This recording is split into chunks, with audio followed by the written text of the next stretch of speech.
салом арз мекунем ба ҳамаатон мухлисони телевизиони варзиш. Ин барномаи дар шабакаҳои иҷтимоист. Ман Фирдавси хурсандам. Рафтем.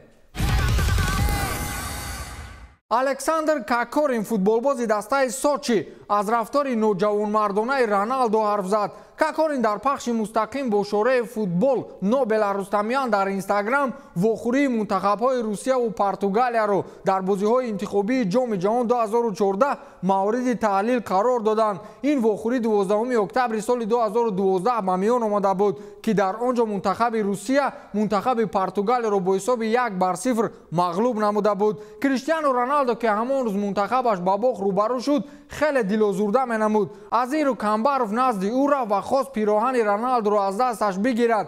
Аммо Роналду беэҳтиромӣ кард ва ба ӯ пироҳанашро надод. Кокорин гуфт, ки Роналду биде ҳамон пироҳанро, аммо надод. Инро Кокорин ва Рустамиян як рафтори ноҷавонмардонаи Криштиану Роналду унвон карданд.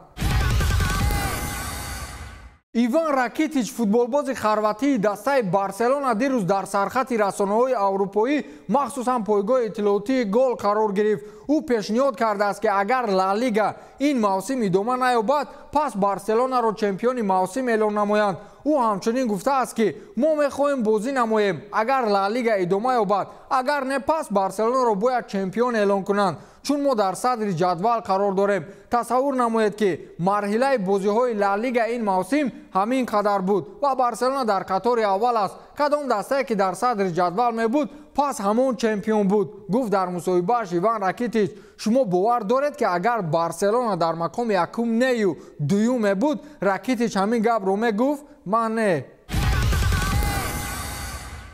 Сардор Озмун, футболбози эронитабори дастаи Зенит, ба дастаи Наполи мегузарад. Ин дар ҳоле аст, ки дастаи Наполи пешниҳоди 5-сола кардааст. гуфта мешавад, ки Наполи ба ҷои Аркадиуш Милик мехоҳад Озмунро ба даста биёрад. Николо Скира, журналист ва таҳқиқгари мавзӯъҳои варзишӣ, дирӯз хабар дод, ки итолиёвиҳо аллакай ба дастаи Питери муроҷиат карданд ва дастаи Зенит барои фурӯши ин бозингар 30-35 миллион евро талаб кардааст. Озмунро соли оянда шояд дар майдонҳои сабзи Италия бубинем.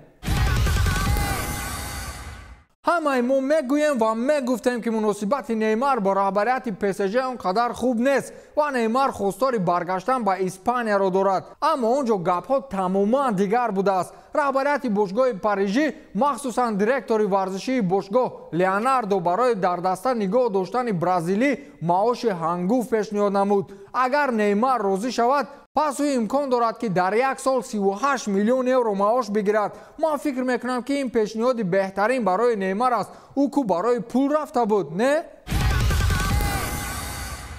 Йозеф Блатер, собиқ президенти ФИФА, мунтахаби рамзии Аврупоро тасвир кард. он ҷо ба қавли ҳар як бозингарро интихоб кардааст, ки ногуфтанӣ. дарвозабон чун ҳамешагӣ Лев Яшин, дар хати ҳимоя Пауло Малдини, Франц Бекенбауэр ва Жерар Пике. хати нимҳимоя бошад Йохан Кройф, Боби Мур, Зинедин Зидан ва Ференц Пушкаш пур карданд. ҳамлагарон Криштиану Роналду, Уве Зеелер ва Марко ван Басен ҳастанд. ваҳ, ин хел даста мешуд ку.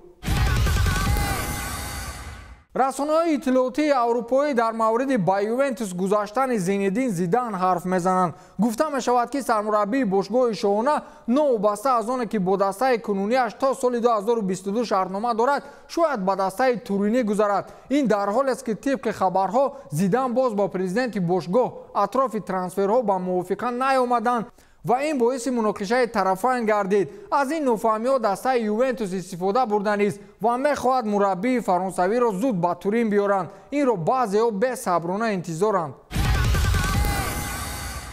тими футболи Андерлехт ба ниммуҳофизатгари фаронсавӣ Самир Насрӣ шартномаашро қатъ мекунад.